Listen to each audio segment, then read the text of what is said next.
Welcome to the newest installment of the Untitled Film Nerd Project. My name is Philip, and joining me as always is Teacher. Hello. We are officially in triple digits now with our movies. This is episode 101. And for this one, we watched Black Mirror, Bandersnatch. I was going to make like a Cumberbund Bandersnatch joke, but you wouldn't laugh at it like you didn't last time I tried to make a Benedict Cumber. Yeah, you just didn't like it, so. Before we get into it, spoiler warning now for everything. What I mean is, TJ watched to one conclusion. I spent about 6 to 8 hours on this, and I got, I think, every known conclusion. There was one scenario I didn't get. The endings to this are, it's like, what do you count as an ending? Is it when you get to the credits? Because if so, I think there's only 2. But there's actually like 6 accepted actual endings, but in other videos I've watched, people have like 10 endings. So I'll be going over, all of it, the whole entire thing. So if you've not seen this at all or want to watch the other endings, go do that first and then come back. Or if you don't care, stick around.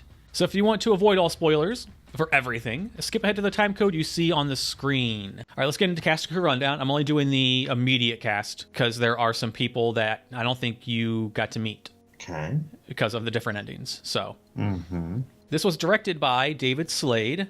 He was the executive producer and directed 3 episodes of American Gods. He was the executive producer and directed 5 episodes of Hannibal. He's also done 30 Days of Night, the awesome Hard Candy, and he has one in 2018 also called Nightmare Cinema.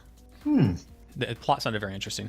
Yes. This was written by Charlie Brooker. He has written 22 episodes of Black Mirror, which makes sense considering all the Easter eggs hidden throughout the movie as nods to previous episodes. Okay. Stefan was Fionn Whitehead. He only has 8 acting credits. He was in the movie, I think it's a movie or a show, Him as him. He was in The Children Act as Adam Henry, and I think his biggest role was in Dunkirk as Tommy. The dad was Craig Parkinson, who was giving me huge Boss from Office Space vibes. He's been in lots of stuff. Some notable things were he was in The Misfits as Sean. He was in Control as Tony Wilson, among many, many, many other things. Colin Rittman, who I recognized right away, was Will Poulter. He is in the Maze Runner series. He's in a movie that I really want to watch, and hopefully we'll get to it soon, called The Little Stranger. He was also in The Revenant, We're the Millers, among other things. Dr. Haynes was Alice Lowe. She was in Sightseers as Tina, Hot Fuzz as Tina, The World's End. She was in an episode of Sherlock, among many other things. Mohan Tucker, the video game producer guy, was Asim Chaudhry. I don't recognize him from anything, but he is probably most known for the TV series People That Just Do Nothing. And then young Stefan was AJ Houghton, and this was his very first thing ever. And that is cast and crew that I have, unless there's anyone you want to add. No. Okay. All right, let's see if we can figure this out. This is going to be, okay. Interesting. Yeah, okay. Initial thoughts. I thought this was really fucking cool. Yes. Like, I love choose your own adventure stuff, and this was really, really fucking clever. Yes. To meld what was going on in the book that he was basing his game off of with what was going on in his life, and the way it worked with the other endings. It was great. I thought, overall, it was fan-fucking-tastic. Obviously, I spent like 6 to 8 hours watching the damn thing. And I enjoyed every minute of it. You were saying that you couldn't do that. What was the reason? It was every time that it gave you the option to go back a little bit and choose a different option. It would replay all events that you had seen up to the point that you're choosing, just at a quicker rate. But after a while, I was starting to get like some serious Groundhog's Day anxiety. Okay. I mean, Groundhog's Day is like the best way to reference that, how I felt, but it was just like that nightmare reliving the same thing over and over again, which is kind of the point. Yeah. It's like, ooh, when's that credits? I was the opposite. I was OCD about it. I had to get to it was like every possible fucking scenario and every fucking possible thing. There might be stuff in there that I didn't get to. I mean, I got to like 6 endings that I accepted as actual endings. And Yeah, if you've made your movie in a way that I'm doing it for multiple hours Yeah. and not bored and I'm having fun, you did something right. Just so fucking impressed with how this was executed, and yeah. For me, this movie was very much like the existential horror of a Sims character becoming self-aware. Yeah, definitely. Like, oh. But, I mean, just downright neat. Yeah, pretty much, yeah. Lots of fun. Highly enjoyed it. You still haven't played the game, but Until Dawn is similar to this. Oh, okay. I mean, you're a little bit more active in that, but it's a lot of choose your own options, and then you watch shit and interact with shit to see it play out. Right. This was like a much more subdued version of that, and I could totally stand for a little bit more movies like this. Yeah. I also got to throw in there that the main actor, Stefan, did a great job. Yes. At losing his mind. And for only having 8 acting gigs, the dude nailed it. And after I watched hours and hours and hours of it, and just like, damn, you were doing such a good job of just crumbling under like the weight of a Truman Show Sims character that is just realizing that he's not in control, and did a great job. And there's a couple endings that they were so good that played into that. So yeah. All right, we're gonna change things up just a bit. We should go into our breakdowns from here. Let's go with now, and this is huge spoiler territory now, so just letting everybody know. What ending did you get? So I think I got 2 endings. Okay. Like one felt like an ending, and then it gave me an option to go back, and then I got a true ending. Okay. The first, what I think is the ending that I got, was where I chose the option of Netflix. And had a conversation with him. He went to the psychiatrist, and when she's pointing out that, if this is for entertainment, wouldn't you want some action? Yeah. At this point. And I picked fuck yeah. So did I. And holy shit. That was cool, right? That did not disappoint. It did not. She had her like little like retractable sticks out. She's like, come on, mama's boy. It's like, yeah. Yes. Boom. That was I was not expecting that. It was highly entertaining. And it ended with him being dragged out. And then it gave me an option to go back to get your teddy bear. And this time I went with the safe combination of toy. And I went with the option of agreeing to go with the mom. Yep. On the train. And then, Great ending. Yeah. It ended. It was very much a butterfly effect. Yeah. Ending. So that's my bit. You have plenty to say. Yeah. My first 2 endings were also the same, in the exact same way. I did the fight. Did the fight. Got dragged out. Went back. Picked toy. It's actually been called. It's been called the true ending online. So you saying that is actually kind of true. And yeah, I thought it was cool. The kid goes. And I was watching it with a buddy of mine, and it's are you coming? Yes, no. And I'm like, I turned to him. I was like, he's gonna die on the train. I was like, but I gotta go. I have to. So I picked yes, and then and then him dying in the future was great. I thought it was fucking awesome. Yes. I thought it was like, that was so cool. The audience, I have 9 pages of notes, and they look like his notes. I'm gonna have to rewrite them out in a way that makes sense for Patreon when I put my notes up there, because they are all over the fucking place right now. Okay, so now for the third ending I got, when he asks who's doing this to me, and also can I just say, when they were waiting like the 10 seconds for the choice to be made, they did a good job of the actor, whoever was on screen, like waiting it out. So when he's saying who's doing this to me, just fucking talk to me or fucking answer me. I thought it was really well done. He said, who's doing this to me? I chose the symbol. Then later on, I chose to kill Dad. But it was cool because he says, please stay away. I'm not in control. And it was cool because when he picks up the ashtray, he's looking at his hand like, oh, fuck. He doesn't want to do it. We're forcing him to do it. And it was really cool. And then he goes, what do I do? And he looks up to the sky as if he's talking to us, because we're kind of like God in this universe. I thought it was really cool. I chose to chop up the body instead of burying it. He goes, oh, God, really? He didn't want to do that, but we're making him.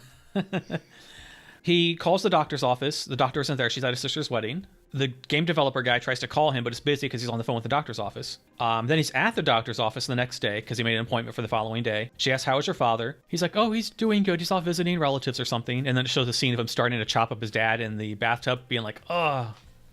I felt bad. I was like, I'm sorry, dude. Like, I didn't mean to make you chop up your dad. Then we go back to the doctor's office. He says that he finished the game. He took some stuff out because he said he gave the player too much choice. But he says, now I gave them the illusion of free will. I decide the ending. And side note, anyone that's bitching about this movie, and there's a lot of, I'm not getting to make choices. It's forcing me into choices. That's the point. Yes. That's the entire narrative of the fucking movie. Mm-hmm. I see that a lot from people who are giving it negative reviews. That's the entire... How did you miss that? If you've just got one ending, that's still the entire point. Yeah, and it's also, the idea that you have no idea truly as to the outcome of your choices. Exactly. So he says that. He says, I decide the ending, and it shows a shot of him, like a flashback shot of him in his room finishing up the game, and his dad's severed head is sitting on his dresser in the background. Then the game review guy comes up. It gets a 5 out of 5. The guy said it is the perfect game. And then the credits roll, and I'm like, oh, that's the end. But wait, there's more. There's a news report that says that the game was pulled from shelves due to the controversy of Stefan killing his dad, like he was found out. And then we go to the present, like now times, and fucking Pearl Rittman is there. And she says she wants to re-encode the game. She's an adult now. She was the baby, Colin Rittman's daughter, yeah. She says she wants to re-encode the game for a new generation. And then somebody says, I hear you're developing it as a movie for Netflix. She says, I can't confirm or deny that. Awesome. And then it shows her working on this movie's timelines. She's the one making this movie that we're watching. It's fucking amazing. Mm-hmm. Then she watches back the movie, part of the movie that we're watching, that she made that we're watching, and it glitches, kind of like Bandersnatch glitched for Stefan. And you get two options, throw T over the computer or I think break computer. Either one, just make the screen go to black and that's the actual end. Mm-hmm. So that's called the Pearl Rittman ending. And it's really fucking cool. Okay, then the next ending. This is several ways to get this one. It's called the Stefan in jail ending. I got the 3 different ways. The first one was I bury Dad's body, and then the game developer calls. He says, I need the game today. Is that possible? I said no. The game developer gets pissed. There's a shot of Stefan dragging Dad's body through the house to go bury it. Doorbell rings. Game developer shows up, is talking to Stefan, but then sees, like, behind a table is Dad's dead body, and Stefan already has a knife in his hand. And he's just like, oh. Yeah, then we find out that Stefan is in jail because he got caught killing his dad and the game developer. And I think the rating was 2.5 stars on this one. Mm-hmm. And there's an interview with Colin as well, who I guess was also arrested later on for possession of controlled substances. The other one was after you bury Dad's body, the dog is digging it up. Mm-hmm. And he gets arrested because it was found that way. And then the third jail ending I got, in the who's doing this to me part, I picked Pack. He confronts and kills the dad. I entered the correct number for the psychiatrist, called the doctor. She's not there because she's at her sister's wedding again. But then he tells the receptionist lady, tell her Stefan Butler called and I know about program and control. And the receptionist is like, what are you talking about?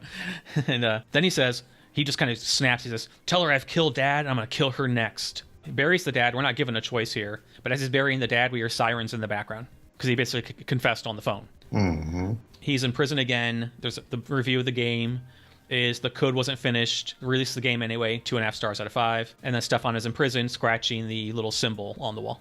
So I didn't realize that was one of the endings. I did get that one. Okay, yeah, that is technically, well, there's 3 of them that I know of, but there's one of these Stefan in jail endings. And then possibly my favorite fucking ending.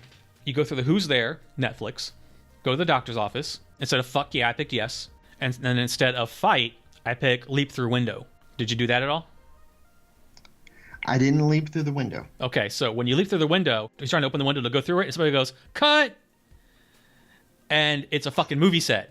Uh-huh. It pulls back, and somebody comes, like, the director, or the assistant, whoever comes on. Stefan says to her, the window, I was going to jump out. She says, you don't jump out, Mike. See, it's in the script. The fight scene now. Stefan just was like, what? And you see like the guy playing the dad in one of those like director's chairs just sitting there taking a break. You see all kinds of crew in the background doing shit. The psychiatrist is in her chair just like waiting for it to start again because she's taking her break. The psychiatrist's office is a built set. There's a wide shot of it with cameras everywhere. And then I'm assuming it's the director. I'm going to go with that. She says, Mike, are you all right, Mike? And he goes, Stefan. And then she says, can we get a medic down here, please? The end. Awesome. That's so fucking cool. I loved that so much. I was like, ah. And then the, I guess, Easter eggy ending, and I stumbled upon this one. But I don't know if I wrote down how I got to it, because my notes are just crazy all over the place. And then I'll go over the one that I didn't get. Guess I didn't write down. Well, shit. Basically, I don't know if it's so much an ending, it's just kind of an alternate thing that happens. It's in the beginning. You go back again. Stefan's on the bus, and he pulls out the 2 tapes, Thompson Twins and the Now Volume 2. But instead of those, he pulls out a Bandersnatch tape. It's just a tape that says Bandersnatch on it. Interesting. I wrote, what the fuck? And like exclamation points. He plays the tape. It's just awful noises. It's just like noises. It's not very fun. I had to look online because I was like, what the fuck is going on here then? Apparently, the noises are code. It's a QR code. And the code takes you to a hidden page on the Tuckersoft website, which leads you to an Easter egg where you can actually play the nosedive game. So that's fucking awesome. Yeah. Let me see. And then the one, okay, this is technically considered an ending. I didn't get it. On the passwords, you know, there's toy for the toy. There's pack where he finds out all the crap that's going on. There's, did you do packs? I did pack for the code to get into the safe. Yeah. That was the first code that I used. Okay. And then packs, I chose as one of the options one time for when he's asking who's doing this to me. Okay. Well, if you choose packs as the code for the safe, the demon thing shows up. It's like a jump scare. And then you start over. Yeah. But there's one I didn't get. There's a password or passcode that you can do called JFD. And if you pick that, instead of Pax showing up, Jerome F. Davies shows up, the author of Bandersnatch. Shows up as like a jump scare thing. So that's the only one that I didn't get of the possibilities that I did see after I got done watching it for a billion years. Yeah, that is all for the endings that I have. You want to try and do some semblance of breakdowns? Yes. Where do we start? Well, I have a larger pool to choose from, but it's still the same kind of plot. Like the meat of it is kind of the same. So I think we'll just do regular breakdowns and then I can add more as needed. So what was your favorite scene? Favorite scene was the fuck yeah option. Right, yeah, that was fun. And it just turns into an action scene. Uh-huh. And then also the climbing through the mirror time travel. Right. Yeah, those two are the ones that stick out the most to me. There's a few things here and there, like another nice little touch that I liked that kind of adds to the overall theme of everything. Mm-hmm. He never changed his clothes. Yep. It was the same outfit. Mm-hmm. Everybody else got different outfits. He was the only one that it was always the sweatpants and green sweater. And yellow socks. But yeah, all that. What was yours? In addition to those, I loved Colin's rant about conspiracies and Pac-Man was a program. It stood for program and control, and he thinks he's in control, but he's trapped in a maze, eating food, being chased by demons that are possibly in his own head. I love that entire bit from Colin's character. As someone that digs conspiracy theories, I was eating it up. That's probably why I kept going through this, because I was like, this is like right up my alley. Bear with me, everyone. I have 9 pages of notes. See if there's anything that I got that you didn't. The acid trip scene. Yes. Was awesome. The camera work and the lighting, like that's one of the cool things about watching it over and over. Like I watched that scene at least 2 or 3 times. Like, I appreciated it more each time because I noticed how the light would just shift and change as they were talking, and it was just really well done. Really, really well done. Which one did you have jump? The first time? Colin. I had the main character. Oh no, hell no! I wasn't gonna jump. It was just more out of curiosity. I was like, right. Ooh, I can guess what's going to happen if Colin jumps, but what's going to happen if I jump? Yeah, both were really cool though, because Colin was just like very well filmed. It looked real, and Stefan was just first person. It was just like, yeah. I was like, shit. And then other favorite scene is one of the ones that you didn't get. It was pretty much the whole movie set ending with when the director says, "You don't jump out, Mike. See, it's in the script, the fight scene now." I just ate that up. I was just so giddy. I was so happy. So yeah, I think that's all I have for favorite scene. Yes, I do. Okay. What were your holy shit moments? Holy shit moment was probably the jumping out one. Mm-hmm. Yep. And then one of the times where it was supposedly his dad was behind all of it. Yep. And then the reveal of the documentary on JFD, where the woman was talking about the symbols that he painted everywhere. And it was supposed to be the symbol of that demon Pax. And the realization that the symbol was actually the divergent paths. Yeah, yeah. And that was really awesome. Oh, and then also just when the main character slams the ashtray into his dad's head. That was well shot. Like, Yes. the effects on that were fucking great. The gash looked real. The way he bled out looked real. Yeah, that's on mine as well. That was so well done. That looked fucking real. And yeah, that's going to be mine. What were yours? Okay, my very first one was the Colin jumps off the balcony. Then I have what you said as well, Stefan finding the patient files and tapes in Dad's locked safe and study. When we found out he was like drugged as a kid and blindfolded and it was like a set and everything. That was crazy. Again, as you said, my next one is hitting Dad with the ashtray. I wrote, at least he was nice enough to empty the ashtray. He like shook the butts and the ashes out of it and then hit him. I was like, oh, at least he was considerate enough to do that. I wrote, holy shit, when he died in the psychiatrist's office on that ending. Thought that was pretty cool. I wrote, holy shit, when there was a shot of Dad's severed head on his dresser when he was finishing up that review. I wrote, holy shit, big time when the Pearl Rittman ending started, because I immediately knew who that was. I thought that was fucking amazing. I put holy shit when if you refuse the acid tab from Colin, he puts it in your tea anyway. I wrote holy shit next to when he says, tell her I've killed Dad, I'm going to kill her next. I was like, damn. Like, dude was gone. He was gone. And I think that is it for holy shit for me. All right, if any, mediocre moment. I think I kind of already went over it. Even me picking that as a mediocre moment, by no means is that a true mediocre moment. It's just something that resonated personally with me that I didn't enjoy. But even the fact of the discomfort I got from it says a lot about how good it was. And that's the anxiety that they're reliving each pathway over again. Yeah, that's going to be mine. What's yours? At first, I didn't like they kept trying to force me to kill the dad. I didn't want to. I was like, stop it. No. Stop trying to force me to do shit. And then I was like, oh, okay. Yeah. I get it. You have the option to either take the pills or flush them. I took the pills on one of my re-watches, and then it just jumps 4 months later. I didn't like that. I was like, something else should happen there, because then he takes the pills. It's 4 months later. Bandersnatch is in the stores, and it's a bad review of the game, 2.5 stars. That was it.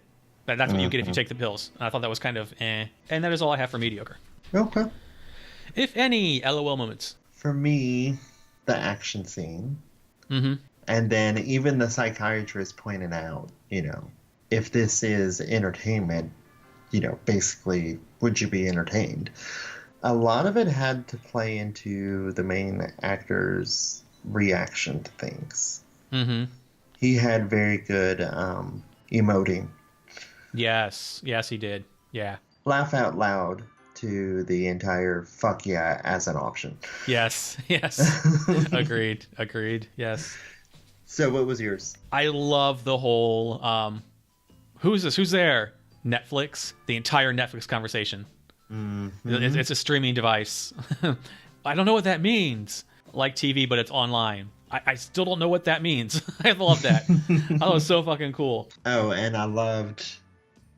you reminded me, like, when the dad's like, do you want to go see the doctor? And he's like, yes, please.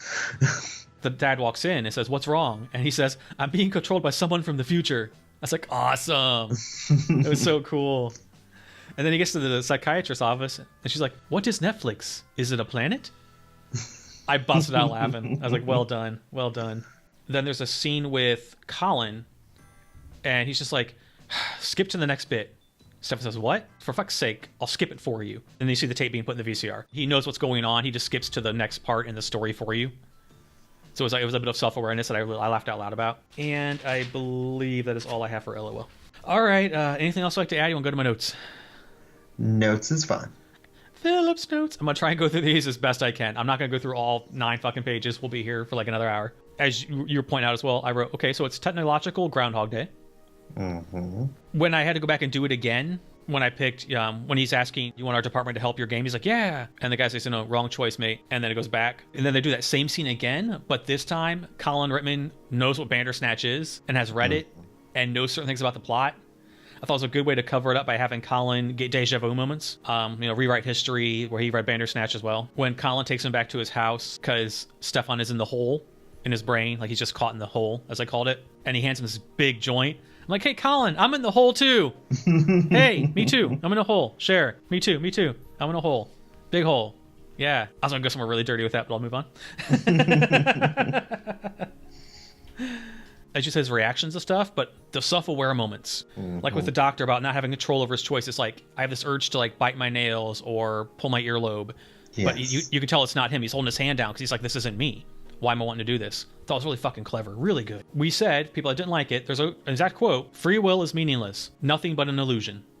Which is describing the movie and our choices. We ourselves don't have free will over the movie's choices. I liked the idea that no matter what cereal you picked in the beginning, it was at the beginning of the video of the VCR tape you put in. So if you picked Frosties, the Frosties commercial was at the very beginning. But if you picked Sugar Puffs, that was the one in the very beginning. Interesting. So that was really awesome. Yeah, really, really awesome. I like that the Thompson Twins were the Thompson Twins song. But now music 2 was Eurythmics. Here Comes the Rain Again. That was cool. And when I watched it more and more, his reactions to things as confusion as to why he's like, when he said no to the help from the game developer, he said no and then looked really confused with himself, like, why did I say no for? So that was like the first inkling that we were controlling him. That was really, really cool. All right, those are all for my notes. Is there anything else you'd like to add? You want to go to final thoughts? Final thoughts is fine. Final thoughts, here we go. One word, clever. This was clever as fuck in more ways than one. This was made for repeat watching, and it delivered. This is just a really good movie. Like, this is a really awesome concept. Execution was great. I don't get people bitching about what the entire point of the movie was. I enjoyed it enough, as said, to watch it enough to get all the endings that I could find. So, highly recommended. This was a lot of fun. If you like choice, the illusion of choice, and trying to figure out all the different choices that you have, you'll love this like I did. I loved it. It was fantastic. It was fun. Well fucking acted. Well fucking written. Well fucking directed. Just overall kudos to everyone involved. Yeah, as you said earlier, I cannot wait to see more movies like this because this was a blast for me personally. I completely agree with all that.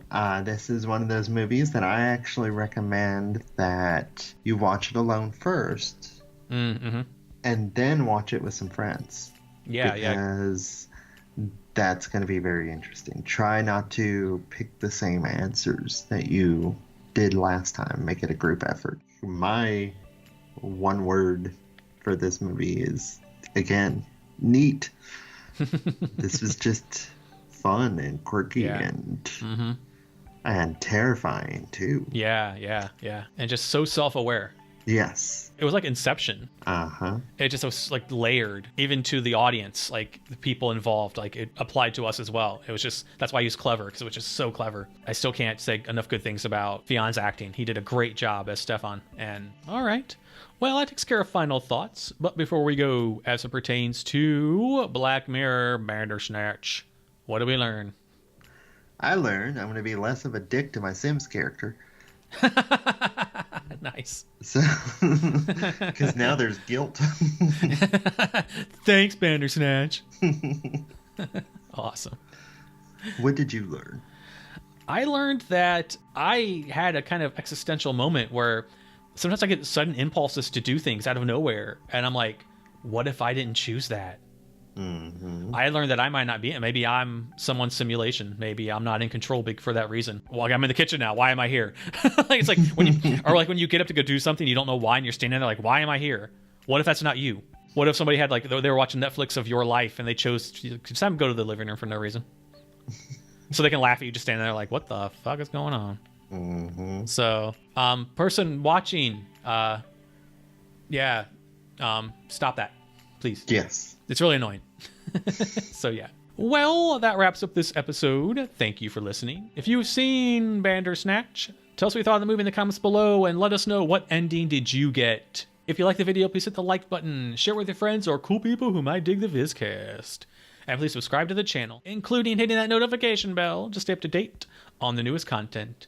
Speaking of, our next episode will be on a movie we need to watch right away because all the goddamn spoilers. Bird Box. Yes. Not saying anything else. Just damn it, Facebook. Stop it. So until then, once again, my name is Philip. And I'm TJ. And we'll return next time to talk about Bird Box. Goodbye. Bye.